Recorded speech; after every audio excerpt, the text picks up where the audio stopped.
دل کا اجالا شان رم. بسم اللہ الرحمن الرحیم. مولا یا صلی وسلم دائماً ابدا علی حبیبک خیر الخلق کلہم. طلوع شمس و قمر سے پہلے میں تجھ پہ آقا درود بھیجوں. طلوع شمس و قمر سے پہلے میں تجھ پہ آقا درود بھیجوں. ہر ایک شام و سحر سے پہلے میں تجھ پہ آقا درود بھیجوں. سفر کا آغاز جب کروں میں میرے لبوں پر ہو نام تیرا. سفر کا آغاز جب کروں میں میرے لبوں پر ہو نام تیرا. پلٹ کے آؤں تو گھر سے پہلے میں تجھ پہ آقا درود بھیجوں. خدا کی بھیجی کتاب تو ہے میرا تو سارا نصاب تو ہے. حصول علم و ہنر سے پہلے میں تجھ پہ آقا درود بھیجوں. ہے رونق کائنات تجھ سے ہرا ہے نخل حیات تجھ سے. شجر پہ برگ و ثمر سے پہلے میں تجھ پہ آقا درود بھیجوں. میں اپنے بچوں میں بیٹھ کر بھی سناؤں بدر و احد کی باتیں. کشاکش خیر و شر سے پہلے میں تجھ پہ آقا درود بھیجوں. بس ایک حب رسول فخری میں اپنے ورثے میں چھوڑ جاؤں. اس اختتام سفر سے پہلے میں تجھ پہ آقا درود بھیجوں. ناظرین اکرام، شان رمضان کی یہ خصوصی ٹرانسمیشن نعمت افطار میں ARYQ TV کے لاہور اسٹوڈیوز سے آپ دیکھ رہے ہیں، اور عظیم لوگوں کے اخلاق ہمارا یہ خصوصی پروگرام اس وقت پیش کیا جاتا ہے. اور آج جمعۃ المبارک ہے، عشرہ رحمت کا پہلا جمعۃ المبارک ہے. رب اغفر وارحم وانت خیر الراحمین کی دعا بھی ورد زبان رہنی چاہیے. اور خاص طور پہ جمعہ کا دن سید الایام جس کو کہا گیا ہے، درود پاک کا زیادہ سے زیادہ ورد. اور پھر رمضان المبارک کی ساعتوں میں تو ہر لمحہ ہمیں خیر کا اور نیکی کا پیغام دیتا ہے. اور درود پاک ایک ایسی برکت والی عبادت ہے کہ جس میں خیر کے بہت سے پہلو جس کے اندر پنہاں ہیں. اور ہم جس موضوع پہ بات کر رہے ہیں، جس حوالے سے گفتگو کر رہے ہیں، اور عظیم لوگوں کے اخلاق پر گفتگو کر رہے ہیں، تو آج انشاءاللہ العزیز اصحاب رسول صلی اللہ علیہ وآلہ وسلم کے حوالے سے مختلف جہات سے مختلف اخلاق حمیدہ کے اوصاف کی وہ بنیادی چیزیں جو رسول کریم صلی اللہ علیہ وآلہ وسلم کی نسبت سے، آپ کے فیضان سے ان کے اندر منتقل ہوئیں اور انہوں نے آگے انسانیت کو منتقل کی، اس پہ انشاءاللہ ہم بات کریں گے. بہت اہم 3 4 5 پہلو ہیں جس پہ انشاءاللہ ہم بات کریں گے. ہماری خوش بختی ہے کہ آج ہمارے ساتھ استاد گرامی جناب ڈاکٹر محمد طاہر مصطفیٰ صاحب تشریف فرمائیں. خوش آمدید کہتے ہیں سر آپ کو. جناب ڈاکٹر مفتی امداد محمود صاحب تشریف فرما ہیں، آپ کو بھی خوش آمدید کہتے ہیں. اور بہت ہی ممتاز، محترم اور سریلے ثنا خان ساجد علی چشتی صاحب ہمارے ساتھ تشریف فرما ہیں، آپ کو بھی خوش آمدید کہتے ہیں. آغاز کرتے ہیں کلام سے، اور بسم اللہ عطا فرمائیے.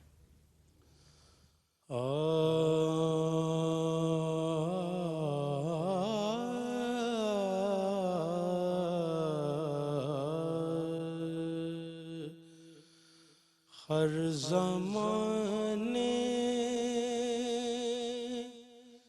میرا حال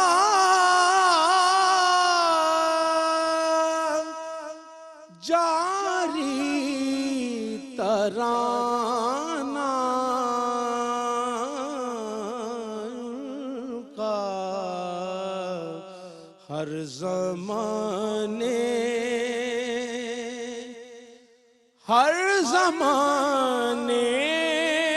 میرا حال جاری ترانہ ان کا. وہ بھی ان کا ہی تھا،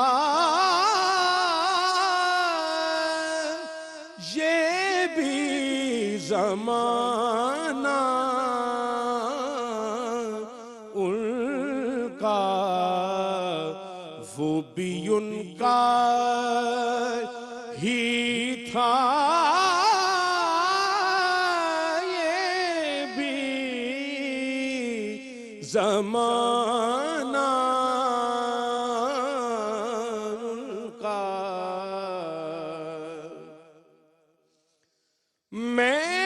حسن کریم شفیع لایا ہوں میں تو حسن کریم شفیع لایا ہوں مجھ پہ راضی رہے حشر میں نانا ان کا مجھ پہ راضی رہے میرے آبا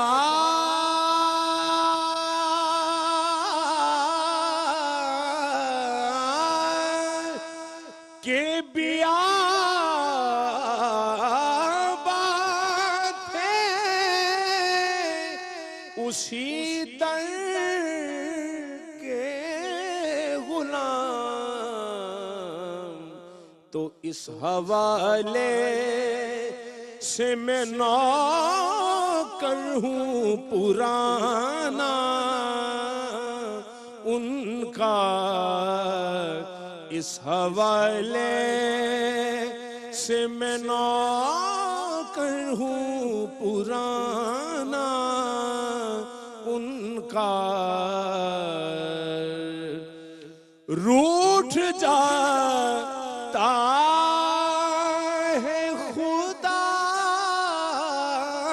جسے وہ روٹھے ناصر ہم کو اے کاش کے آ جائے منانا ان کا ہم کو اے کاش کے آ جائے منانا ان کا ہر زمانے میں رہا جاری ترانہ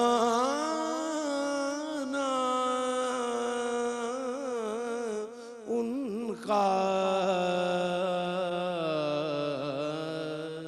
کیا کہنے، سبحان اللہ سبحان اللہ. سلامت رہیں جناب، بہت خوبصورت اور بہت اچھے اشعار آپ نے عطا فرمائے. گفتگو کا آغاز ڈاکٹر صاحب کرتے ہیں.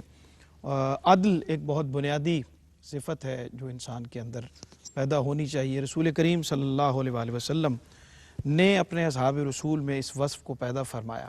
اس حوالے سے ارشاد فرمائیے ان کے سیرت و کردار میں جو عدل کا پہلو تھا اس پہ رہنمائی فرمائیے. الحمدللہ وحدہ والصلاة والسلام علی من لا نبی بعدہ اما بعد فاعوذ باللہ من الشیطان الرجیم بسم اللہ الرحمن الرحیم. بہت شکریہ سرور صاحب. آج میں پھر اپنے گھر میں کیو ٹی وی میں حاضر ہوا ہوں اور بڑی راحت اور طمانینت کی بات ہے میرے لیے بھی. حسب سابق حسب روایت کیو ٹی وی کی خدمات کو تحسین کی نگاہ سے دیکھنا اور اس کا اظہار کرنا الفاظ میں ممکن نہیں ہے. میں سمجھتا ہوں کہ جس انداز سے زندگی کا کوئی بھی پہلو کسی بھی موقع پر کیو ٹی وی نے ہمیشہ انسانی سیرت و کردار کے لیے اپنا کنٹریبیوشن دیا ہے اس امت کے لیے. اور آج کا جو موضوع ہے رمضان کی افطار ٹرانسمیشن میں لاہور اسٹوڈیو سے عظیم لوگوں کے اخلاق بنیادی محور ہے گفتگو کا. اور اس میں پھر آپ نے جو سوال کیا کہ عظیم لوگوں میں عدل کی صفت پائی جاتی ہوتی ہے. میں سمجھتا ہوں سرور صاحب کہ عدل سے پہلے جو کلام اللہ نے عظیم لوگوں کی صفات بیان کی ہیں عدل سے پہلے یہ لازم ٹھہرایا ہے کہ وہ متقی ہوں گے. ٹھیک. بسم اللہ الرحیم. الف لام میم ذالک الکتاب لا ریب فیہ ھدی للمتقین. عظمت کا معیار اللہ کے ہاں نبی محتشم صلی اللہ علیہ وسلم کے ہاں تقوی ہے عظمت کا معیار. ان اکرمکم عند اللہ اتقاکم, تم میں سے عزت والا وہ ہے, عظمت والا وہ ہے جو صاحب تقوی ہے سب سے پہلے. اور قرآن کریم نے بھی اس کا اشارہ دے دیا آغاز میں ہی. اچھا, تقوی کے بعد ہم دیکھتے ہیں کہ عظیم لوگوں کی ایک پہچان یہ ہوا کرتی ہے کہ تقوی یعنی کہ اپنی تنہائیوں میں اللہ تعالیٰ سے ڈرنے والے ہوتے ہیں, اور پھر ڈرتے ہوئے اللہ کے سامنے ہی سر بسجود ہوا کرتے ہیں. ٹھیک, انکساری بھی آ گئی اس میں. اچھا, اب جب انسان رکوع و سجود کرتا ہے تو اس کا مطلب یہ ہے کہ تقوی اختیار کرتے ہوئے, ایمان کی بنیاد رکھتے ہوئے, پھر اس ایمان پر سیرت و کردار کی جو تعمیر کرتے ہیں وہ اللہ کی عبادت سے کرتے ہیں. ٹھیک, یعنی کہ عظیم لوگ پہلے متقی ہوتے ہیں, پھر عابد ہوتے ہیں, پھر صابر ہوا کرتے ہیں, پھر شاکر بھی ہوا کرتے ہیں. اور اس کے بعد جب عدل کی باری آتی ہے تو عدل کے معنی ہیں سرور صاحب الشیء علی محلہ. اس کا لغوی معنی یہ ہے کسی چیز کا اس کے اپنے اصل مقام پہ رکھنا. ٹھیک, یہ عدل ہے لغوی اعتبار سے. اور اصطلاحی اعتبار سے عدل کے معنی یہ ہیں کہ ہر چیز کو یا کسی بھی شخص کو اس کی عظمت کے مطابق, اس کی قابلیت کے مطابق, اس کی صلاحیت کے مطابق اس کا اصل مقام دینا, اس کا اصل حق دینا. اب صحابہ اکرام نے جو کہ عظیم لوگوں کے نمونے ہیں ہمارے لیے, ان کا جو اخلاق تھا اس میں عدل کی جو صفت پیدا ہوئی تھی صحابہ اکرام میں, وہ نبی کریم صلی اللہ علیہ وسلم کی نسبت اور محبت سے اس کا آغاز ہوتا ہے. ٹھیک, مثلاً ہم ایک پرتب اس کا دیکھتے ہیں عدل کا صحابہ میں. ویسے تو عظیم لوگوں کی پہچان یہ بھی ہوا کرتی ہے کہ وہ عدل سے بھی آگے احسان کا پیکر ہوا کرتے ہیں. ٹھیک. اچھا, اگر ہم عدل کو ہی لیں تو نبی کریم سر بریک کا وقت ہے, ابھی ہم دوبارہ آتے ہیں اور پھر یہیں سے آغاز کرتے ہیں. ناظرین کرام, پروگرام دیکھ رہے ہیں آپ عظیم لوگوں کے اخلاق, اور یہاں ایک چھوٹا سا وقفہ ہے اور واپس آتے ہیں اور پھر گفتگو کا یہیں سے آغاز کرتے ہیں. جی ناظرین, خوش آمدید کہتے ہیں وقفے کے بعد آپ کو. پروگرام دیکھ رہے ہیں آپ عظیم لوگوں کے اخلاق نعمت افطار کی اس خصوصی ٹرانسمیشن میں. اور بریک پہ جانے سے پہلے ڈاکٹر صاحب فرما رہے تھے عدل پہ, ہم گفتگو کر رہے تھے, اپنی بات مکمل کر لیجیے. جی سرسا, میں عرض کر رہا تھا کہ لغوی اعتبار سے عدل کے معنی ہے کہ کسی چیز کا اپنے اصل مقام پہ ہونا. ہم ایک بڑی غفلت برتتے ہیں, ایک بڑی کوتاہی کرتے ہیں کہ جب ہم مطالعہ کرتے ہیں کلام اللہ کا, خاص طور پر عام طور پر ہم دیکھتے ہیں لائبریری میں یا اپنے گھر میں بھی قرآن کریم کی تلاوت کی, اس کو رکھ دیا ٹیبل پہ اور اس کے اوپر کوئی اور کتاب رکھ دی. بھی وہ نہیں ہے, ہو سکتا کلام اللہ کے اوپر کوئی اور چیز نہیں رکھی جا سکتی, کوئی کتاب نہیں رکھی جا سکتی, کوئی کلام نہیں رکھا جا سکتا. سب سے بڑا کلام وہ ہے, اس کا مقام یہ ہے کہ اس کے اوپر اور کوئی کتاب نہ آئے. یہ کوتاہی ہم کرتے ہیں جو نہیں ہونی چاہیے. اچھا, میں عرض کر رہا تھا صحابہ میں عدل کا جو وصف آیا تھا وہ نبی کریم کی محبت اور نسبت سے آیا ہے. مثال کے طور پر بس 2 منٹ بات کر کے میں ختم کرتا ہوں, مکمل کرتا ہوں اپنی بات کو, کہ نبی کریم کے بال مبارک, جس کو منہ مبارک کہتے ہیں, بہت بابرکت ہے, بہت فضیلت والی چیز ہے, اور جس کے پاس ہو وہ خوش قسمت ترین انسان ہوتا ہے. آج بھی موجود ہیں. اچھا, نبی کریم کی زندگی میں جس صحابی کے پاس آپ کا منہ مبارک آتا تھا وہ اس کو سنبھال کے نہیں رکھتا تھا. خالد بن ولید رضی اللہ تعالیٰ عنہ اس منہ مبارک کو اس کا اصل مقام عطا کرتے تھے, اپنے سر پہ اپنی ٹوپی میں سی لیا کرتے تھے. اور جتنی بھی فتوحات, جتنی بھی جنگیں, جتنی بھی غزوات خالد بن ولید رضی اللہ تعالیٰ عنہ نے جیتے ہیں, فتح حاصل کی ہے, وہ فرمایا کرتے تھے کہ یہ اس منہ مبارک کی برکت ہے جو میں نے اپنے سر پہ رکھا ہوا ہے. سبحان اللہ. اسی طرح سے حضرت ام سلیم رضی اللہ تعالیٰ عنہا, آپ کے پسینہ مبارک کو جب آپ کے گھر میں جا کے آپ استراحت فرماتے تھے تو گدا نہیں بچھاتی تھیں, آپ کو چمڑے کا بستر بچھا کے دیتی تھی کہ جب آپ اٹھتے تھے نبی کریم صلی اللہ علیہ وسلم تو جو پسینہ مبارک وہ انڈیل کر شیشی میں ڈال لیا کرتی تھیں. یہ محبت ہے, اور اس محبت میں عدل کیا ہے کہ آپ کا پسینہ مبارک کہیں اور کسی مقام پہ جذب نہ ہو جائے, وہ اس کے اصل مقام پہ آ جائے اور شیشی میں ڈال کے اس کو عطر کے طور پر استعمال کریں. یہ محبت بھی ہے اور نبی کریم سے سیکھا ہوا عدل بھی. ماشاءاللہ. ڈاکٹر صاحب, ایک خاص وصف ہم کچھ مختلف اوصاف کا ذکر کر رہے ہیں اور عظیم لوگوں کے اخلاق ہمارا ٹاپک ہے. اصحاب رسول کے اندر جو اوصاف رسول کریم صلی اللہ علیہ وآلہ وسلم کی صحبت اور آپ کی تربیت کے سبب پیدا ہوئے ان کا ذکر کر رہے ہیں. تواضع اور انکساری بہت اہم پہلو ہے انسان کی زندگی کا، اور یہ اصحاب رسول میں سیدنا عمر فاروق رضی اللہ تعالیٰ عنہ کو دیکھتے ہیں، دیگر اصحاب رسول کو دیکھتے ہیں تو یہ وصف بہت اہمیت کے ساتھ ان کے مزاج میں، ان کی شخصیت میں، ان کے کردار میں نظر آتا ہے. کیا فرماتے ہیں اس حوالے سے؟ بسم اللہ الرحمن الرحیم. اللہم لک الحمد کما ینبغی لجلال وجہک وعظیم سلطانک ومجدک وشأنک وقوتک وجبروتک وصلی اللہ علی نبینا محمد النبی الامی الکریم وعلی آلہ واصحابہ وبارک وسلم تسلیما کثیرا. نہایت ہی واجب الاحترام میرے استاد محترم حضرت ڈاکٹر محمد طاہر مصطفیٰ صاحب بھی تشریف فرما ہیں، اور حضرت محترم ڈاکٹر سرور صاحب آپ کا مجھے اس پروگرام کیو ٹی وی میں بلانا، میں اس پر آپ کا شکر گزار ہوں. اور بڑا ہی دینی اور نہایت ہی قرآن و سنت کے آئینے میں اس پروگرام کو آپ پیش کرتے ہیں جو امت کے لیے مشعل راہ ہے. جہاں تک عجز و انکساری، وہ عدل کی ہی ایک ایسی صفت ہے، کیونکہ عدل کے لیے ان اللہ یأمرکم ان تؤدوا الامانات الی اہلھا واذا حکمتم بین الناس ان تحکموا بالعدل. اللہ. تو ایک عدل ہے، ایک عادل ہے. عدل تو ہمیں محبوب کریم سید المرسلین خاتم النبیین محمد الرسول اللہ صلی اللہ علیہ وسلم نے اپنی زندگی کے اسوہ سے ہمیں عطا ہی کر دیا، اور اس کی مثال اور اس کی چلتی پھرتی صورتیں اور اس کا جو امپلیمنٹ ہے وہ اللہ تعالیٰ نے ہمیں صحابہ کرام اور صحابیات کرام، ازواج مطہرات، آل رسول تمام میں اللہ تعالیٰ نے ان کو اپنی اپنی صفات سے ایک ایک کر کے درخشندہ ستاروں کی طرح نمایاں کر دیا ہے. یہی وجہ ہے کہ آپ صلی اللہ علیہ وسلم کا فرمان مبارک ہے الصحابہ کلہم عدل.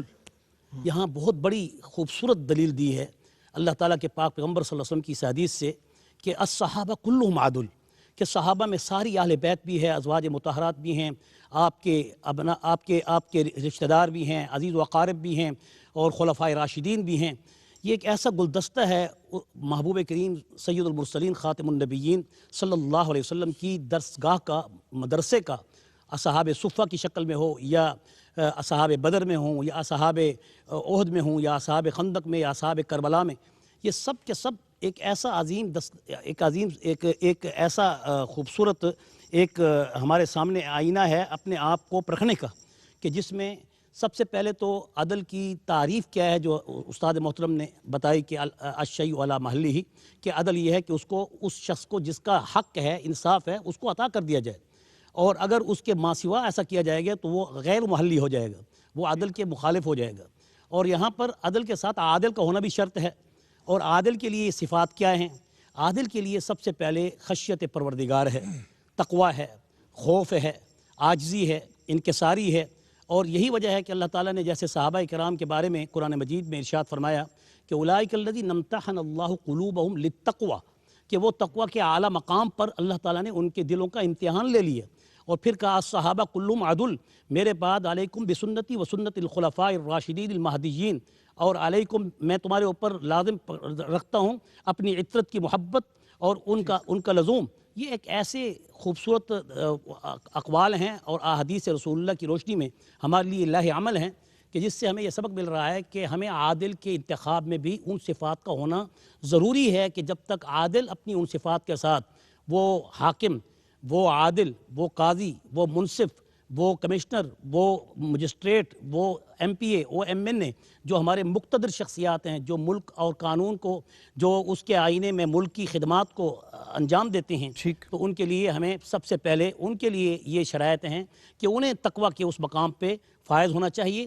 اس لیے رسول اللہ صلی اللہ علیہ وسلم کی حدیث مبارک ہے اذا زیّت الامانۃ، یا او کما قال علیہ السلام اذا وسد الامر الی غیر اہلہ فانتظر الساعۃ، کہ جب تم اپنے اندر عادل لوگوں کے انتخاب کو چھوڑ دو گے اور غیر اہل لوگوں کو جب آپ اپنے اوپر مقرر کرو گے، تو پھر اس وقت تم قیامت کا انتظار کرنا.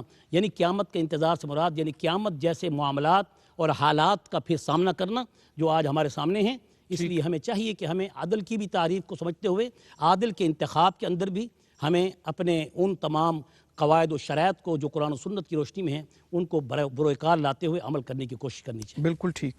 ڈاکٹر صاحب، صبر و استقامت ایک بہت امپورٹنٹ چیز ہے کہ ہمارے ہاں اب بھی جو عمومی رویے ہیں اس میں ہم ایک تو ثابت قدمی سے گریز کرتے ہیں یا نہیں کر پاتے ہیں، صبر نہیں کرتے ہیں اور فوری طور پہ رزلٹ چاہتے ہیں، اور صبر و استقامت کی جو مثال ہمیں اصحاب رسول کی زندگی میں ان کی سیرت و کردار میں ملتی ہے، اس پہ کچھ روشنی فرمائیں۔ یقیناً سرور صاحب آپ نے صبر کی بات کی ہے۔ صحابہ میں سمجھتا ہوں کہ جتنے بھی اوصاف حمیدہ ہیں ہمارے لیے نمونے کے طور پر، اس میں آپ معیار ہیں۔ اس سے پہلے آپ نے بات کی تھی عجز و انکساری کی بھی، کہ وہ بھی عظیم لوگوں کے پیکر میں ہوا کرتی ہے بات، صبر بھی ہوا کرتا ہے، اور صحابہ جو کہ آج ہمارا گفتگو کا مرکز و محور ہیں، وہ ان کی ذات میں نبی کریم کی نسبت سے پھر عرض کروں گا کہ بدرجہ اتم موجود ہوا کرتی تھی یہ صفات۔ اب دیکھ لیں صبر کی جب ہم بات کریں، سب سے پہلے تو نبی کریم صلی اللہ علیہ وآلہ وسلم کی اپنی زندگی جو ہے، وہ خاص طور پر 13 سالہ مکی دور جو ہے، جب آپ پر مصائب ڈھائے گئے، آلام کے پہاڑ توڑے گئے، تو آپ نے صبر کیا ہے۔ آپ کے اوپر کبھی راستے میں چلتے ہوئے کانٹے بچھائے گئے، کبھی صحن کعبہ میں عقبہ بن ابی معیط آپ پر اونٹ کی گندی اوجری ڈال دیتا ہے اور سیدہ کائنات اپنے معصوم ہاتھوں سے اس کو اٹھاتی ہیں، آپ صبر کرتے ہیں، کسی سے بدلہ نہیں لیتے۔ اور پھر جب مصائب آتے ہیں نبی کریم صلی اللہ علیہ وسلم کی ذات اقدس پر، سب سے پہلے تو ہم دیکھتے طائف میں پتھر بھی پڑ رہے ہیں، لہو لہان بھی ہو رہے ہیں، اور آفر بھی ہو رہی ہے کہ اے ہمارے حبیب، اگر آپ چاہیں تو آپ کے ان دشمنوں کو جنہوں نے آپ کو آج اتنا ستا دیا کہ لہو نکال دیا، ان کو 2 پہاڑوں کے درمیان پیس کے نہ رکھ دیں۔ تو آپ نے کیا ارشاد فرمایا تھا؟ نہیں، میں صبر کرتا ہوں۔ اب اسی طرح صحابہ کی زندگی ہے، حضرت بلال رضی اللہ تعالیٰ عنہ دیکھ لیں کہ ایمان لے آئے، ابو جہل ان کو بھاری پتھر کے نیچے لٹاتا تھا اور آپ کی کمر کے نیچے دہکتے ہوئے کوئلے ہوا کرتے تھے، اور بھاری پتھر رکھ کر آپ پر کہتا تھا کہ بلال ابھی بھی وقت ہے، پھرنا چاہتے ہو تو پھر جاؤ، اس کلمے سے انکار کرنا چاہتے ہو تو کر دو، تمہیں راحت مل جائے گی، سکینت مل جائے گی۔ لیکن بلال رضی اللہ تعالیٰ عنہ کیا ارشاد فرمایا کرتے تھے؟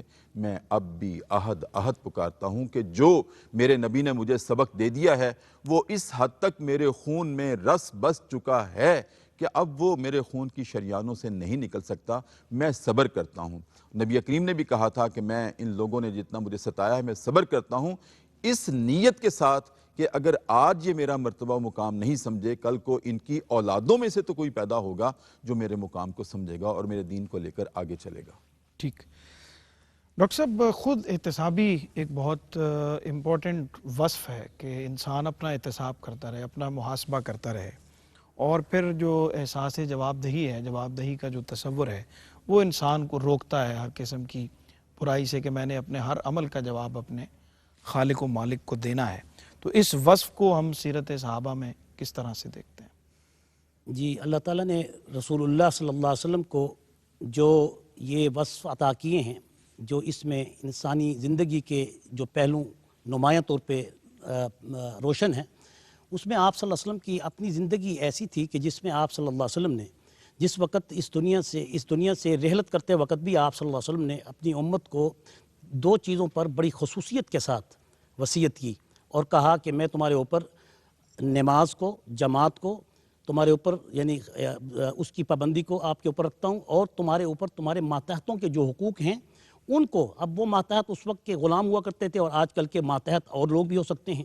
تو ہم آج اس صورت میں اس یعنی روشنی میں اگر ہم دیکھیں تو نبی کریم صلی اللہ علیہ وسلم کی زندگی ہمارے لیے سارا کا سارا اسوہ، ہمارے لیے الہ عمل ہے، اور ہماری زندگی کا ایک خود روشن تابناک ایک ہمارا مستقبل ہے۔ تو اس میں ہمیں چاہیے کہ آپ صلی اللہ علیہ وسلم کی ان اصولوں کو، کہ جس میں آپ صلی اللہ علیہ وسلم نے جو عدل کے اعتبار سے آپ فرما رہے تھے نا کہ اس میں ابھی تو خود احتسابی کی بات کر رہے ہیں، لیکن ایک بریک کا وقت ہے، ابھی ہم انشاءاللہ آپ سے دوبارہ آپ کی خدمت میں حاضر ہوتے ہیں، یہیں سے آغاز کرتے ہیں۔ ناظرین کرام، ایک چھوٹا سا وقفہ ہے، ہمارے ساتھ رہیے، لوٹتے ہیں ایک مختصر سے بریک کے بعد۔ جی ناظرین، خوش آمدید کہتے ہیں وقفے کے بعد آپ کو۔ پروگرام دیکھ رہے ہیں آپ عظیم لوگوں کے اخلاق، اور آج اصحاب رسول صلی اللہ علیہ وآلہ وسلم کے حوالے سے ان کے کردار میں جو پازیٹیویٹیز، جو مثبت پہلو ہوتے ہیں شخصیت کے، کردار کے، اس پہ بات کر رہے ہیں۔ خود احتسابی پہ بات کر رہے تھے ہم، اور بریک پہ جانے سے پہلے حضرت محو گفتگو تھے وہیں سے قبلہ کنٹینیو کیجیے. جی ڈاکٹر صاحب، دراصل احتساب جو خود احتسابی کے اعتبار سے ہے، وفی انفسکم افلا تبصرون، اور اس میں اللہ تعالیٰ نے بھی انسان کو خود اپنے نفسوں میں غور و فکر کرنے کا حکم کیا ہے. ٹھیک. اور انسان اپنی زندگی میں، اپنے انوائرمنٹس میں، اپنے رشتہ داروں میں، اپنے عزیز و اقارب میں، سب سے پہلے رسول اللہ صلی اللہ علیہ وسلم کو بھی یہی حکم تھا کہ وانذر عشیرتک الاقربین.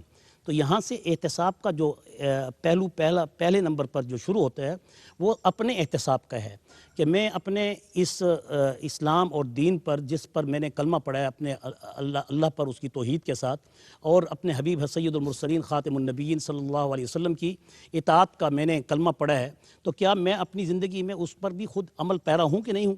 اس لیے تو اللہ تعالیٰ نے رسول اللہ صلی اللہ علیہ وسلم کو بڑے خوبصورت پیرائے میں یہ بتایا کہ ان کو بتائیے کہ تمہارے اوپر سب سے پہلے اپنی ہی حقوق ہیں. ان لنفسک علیک حقا، پہلے اپنے نفسوں کے حقوق پورے کرو. وَإِنَّ لِزَوْجِكَ عَلَيْكَ حَقًّا، پھر اس کے بعد اپنے گھر کی عائلی زندگی کے حقوق پورے کرو، اور پھر اس کے ساتھ اپنے پڑوسیوں کے اِنَّ لِجَارِكَ عَلَيْكَ حَقًّا. اور اسی طریقے سے انسانی زندگی میں آپ صلی اللہ علیہ وسلم نے احتساب کی ابتدا اپنے ہی نفس سے شروع کرنے کا حکم کیا ہے. ٹھیک، بالکل ٹھیک. ڈاکٹر صاحب سوال آپ کی خدمت میں، اختصار سے اس کو سمیٹ لیجئے. رسول اللہ صلی اللہ علیہ وسلم نے ارشاد فرمایا کہ خصلتان لا یجتمعان فی مؤمن البخل وسوء الخلق، کہ کنجوسی اور بد اخلاقی مومن میں جمع نہیں، یہ دو عادتیں مومن میں ایک جگہ پہ جمع نہیں ہو سکتی. تو عظیم لوگوں کا بھی یہ وصف رہا ہے کہ وہ سخی ہوتے ہیں، سخی رہے ہیں، اور اصحاب رسول کے ہاں تو سخاوت کے بے شمار ایسے واقعات ہیں جو ہمیں دکھائی دیتے ہیں. تو کس طرح ہم ان سے استفادہ کر سکتے ہیں ان کے اس وصف سے؟ سرور صاحب، حضرت سعید بن عامر رضی اللہ تعالیٰ عنہ صحابی رسول ہیں. حضرت عمر بن خطاب رضی اللہ تعالیٰ عنہ نے جب امیر المومنین تھے تو ان کو حمص کا گورنر بنایا، اور جب گورنر بنایا تو ایک دن کہا حضرت عمر رضی اللہ تعالیٰ عنہ نے کہ سعید، میں حمص کا دورہ کرنا چاہتا ہوں، اور اس دورے کے موقع پر میں کھلی کچہری لگانا چاہتا ہوں، میں تمہارے صوبے کی عوام کے مسائل سننا چاہتا ہوں، بطور گورنر تم میرے ساتھ بیٹھو گے. اور ایک انہوں نے اور بات کہی حضرت عمر نے کہ میرے آنے سے پہلے سعید، تمہارے صوبے کے جتنے مساکین ہیں ان کی ایک سیکرٹ مجھے لسٹ ملنی چاہیے، تاکہ میں ان کے حقوق ان کی دہلیز پہ پورے کر کے آؤں، صحیح، جو معاشی اعتبار سے بہت پیسے ہوئے ہوں. تو وہ وقت اور دن جب آیا تو حضرت عمر بن خطاب رضی اللہ تعالیٰ عنہ بطور امیر المومنین گئے. سعید بن عامر رضی اللہ تعالیٰ عنہ ساتھ بیٹھے تھے، تو سامنے مجمع تھا. تو سب سے پہلے تو سعید بن عامر رضی اللہ تعالیٰ عنہ سے پوچھا، میں آپ کی توجہ چاہتا ہوں، ان سے پوچھا کہ سعید، وہ لسٹ کہاں ہے جو میں نے کہا تھا کہ مساکین کی ایک مجھے سیکرٹ سیل بند ملنی چاہیے؟ تو سعید بن عامر رضی اللہ تعالیٰ عنہ نے کہا کہ امیر المومنین، یہ ٹیبل پہ پڑی ہے، آپ نے چونکہ سیکرٹ کہا تھا تو میں نے اس کو کھولا نہیں ہے. اسی طرح میرے امال نے، ریاست کے امال نے بنا کر یہاں رکھ دی آپ کے حکم کے مطابق. حضرت عمر رضی اللہ تعالیٰ عنہ جب وہ فہرست دیکھی، انویلپ کو ان سیل کیا، تو جب مساکین کی فہرست دیکھی تو سب سے پہلا نام سعید بن عامر رضی اللہ تعالیٰ عنہ کا تھا اس میں. آپ نے ایسے دیکھا حضرت عمر رضی اللہ تعالیٰ عنہ نے سعید بن عامر کی طرف کہ سعید، تم مسکین ہو، تم تو گورنر ہو، تم کیا تنخواہ نہیں لیتے؟ تو ہاتھ جوڑے، امیر المومنین، میں نے اپنا نام نہیں لکھوایا، یہ امال نے میرے حالات دیکھ کر لکھ دیا ہوگا. کہا تم تنخواہ نہیں لیتے؟ کہا لیتا ہوں، گورنر کی تنخواہ لیتا ہوں، لیکن امیر المومنین میں ساری تنخواہ غرباء میں تقسیم کر دیتا ہوں. اس پیٹ میں 2 روٹیوں کی صبح و شام گنجائش ہے، وہ اللہ رب العزت مجھے عطا کر دیتا ہے. میں اپنے پاس 1 درہم اور دینار بھی نہیں رکھتا، میں سب کچھ تقسیم کر دیتا ہوں. اور یہ امیر سلطنت کا حال ہے. یہاں سے ہمیں اپنے لیے نمونہ پیکر ملتا ہے.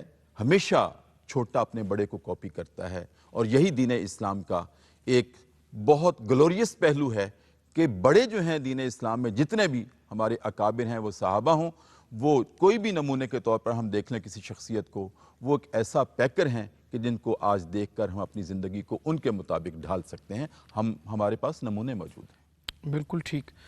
ڈاکٹر صاحب کوئی مختصر پیغام عطا کر دیجئے، ساری آج کی جو ہماری گفتگو ہے اس کی روشنی میں ہم کس طرح اصحاب رسول کے اسوہ سے، ان کی زندگی سے اکتساب کرتے ہوئے اپنی زندگیوں کو تبدیل کر سکتے ہیں اور اخلاق کی اعلیٰ نمونے پیدا کر سکتے ہیں اپنے اندر؟ میں اپنے الفاظ مختصر جو ناظرین کو، سامعین کو پیش کرنا چاہتا ہوں، وہ ان 4 لفظوں میں اس حدیث کے اندر بند ہیں کہ سل من قطعک واعف عمن ظلمک واعط من حرمک واحسن الی من اساء الیک. خود احتسابی بھی اس کے اندر ہے، اخلاق بھی اس کے اندر ہیں، ٹھیک. عاجزی بھی اس کے اندر ہے کہ انسان سب سے پہلے اپنے آپ کو متقی بنائے اور اپنے آپ کو اللہ کے سامنے خوف و خشیت کے ساتھ زندگی گزارنے والا بنائے، تو پھر وہ اپنے معاملات میں بھی لوگوں کے ساتھ سل من قطع، جو اس سے توڑے گا وہ اس سے جوڑے گا، اور واعف عمن ظلمک، جو اس پر ظلم کرے گا اس کو معاف کرے گا، واعط من حرمک، جو اس کو محروم کرے گا وہ الٹا اس کو عطا کرے گا، واحسن الی من اساء الیک، اور جو کوئی اگر کسی کے بارے میں برا سوچتا ہے یا اس کے بارے میں برا سوچتا ہے تو وہ اس کے بارے میں بدگمانی نہیں کرے گا، بدظنی نہیں کرے گا، بلکہ خوش گمان رہے گا بالکل اور حسن گمان کے ساتھ زندگی گزارے گا. بہت شکریہ جناب ڈاکٹر محمد طاہر مصطفیٰ صاحب، جناب ڈاکٹر مفتی امداد محمود صاحب، آپ کا بہت شکریہ. ساجد علی چشتی صاحب، آپ کا بہت شکریہ. ابھی کلام ہم آپ سے لیتے ہیں. ناظرین اکرام، پروگرام کا وقت اپنے اختتام کو پہنچا. نعت کے چند اشعار آپ کی خدمت میں عرض کرتے ہوئے آپ سے اجازت طلب کرنی ہے. ہماری نشریات کراچی اسٹوڈیو سے جاری رہیں گی.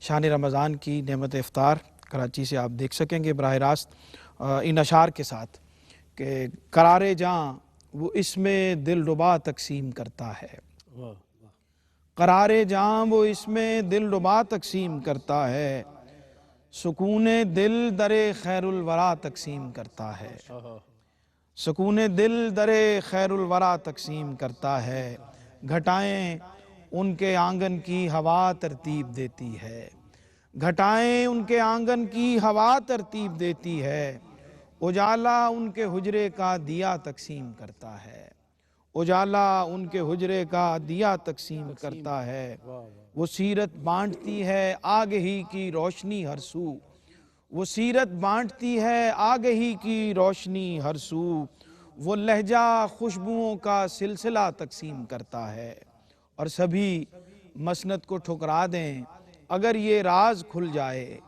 سبھی مسند کو ٹھکرا دیں اگر یہ راز کھل جائے، زمانے کی شہی ان کا گدا تقسیم کرتا ہے، غنی سارے اسی چشمے غنا کی بھیک پاتے ہیں، سخی ہر ایک ان کا ہی دیا تقسیم کرتا ہے، انہی کے در سے ملتا ہے شعور بندگی سرور، خدا کا راستہ وہ نقش پا تقسیم کرتا ہے.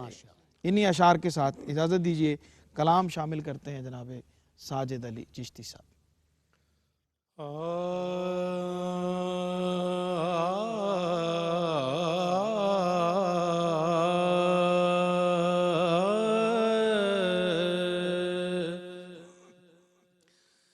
ایسا تجھے خالق نے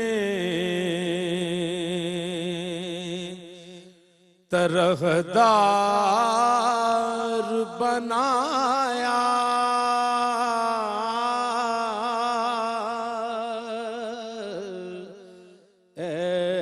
ایسا تجھے خالق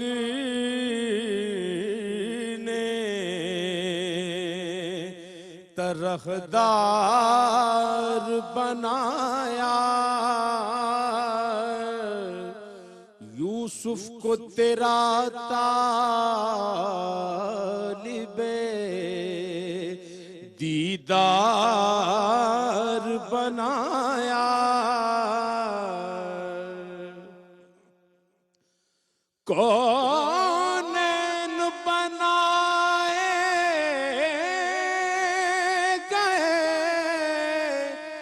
سرکار کی خاطر،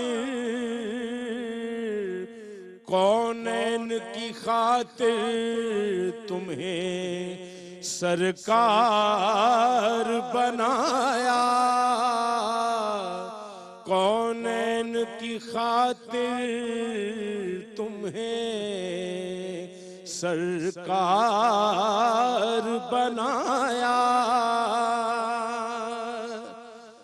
بے یار و مددگار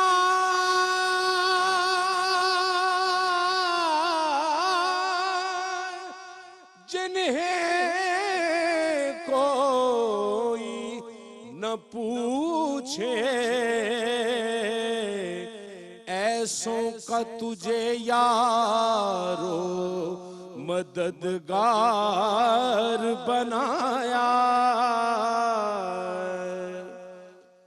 ہر بات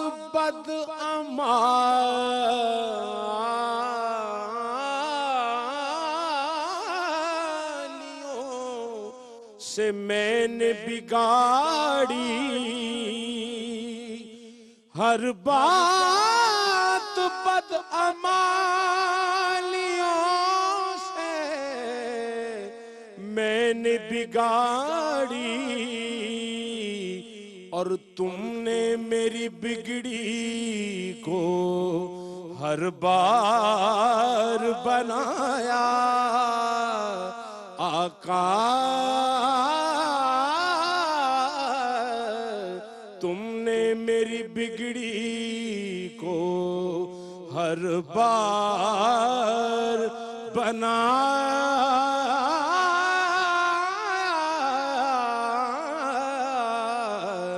ایسا تجھے خالق نے طرحدار بنایا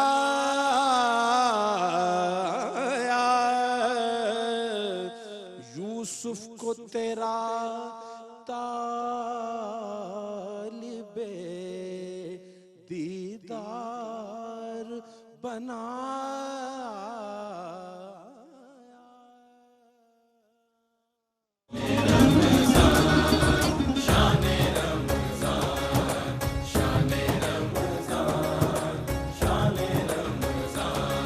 ہے مومنوں کے دل کا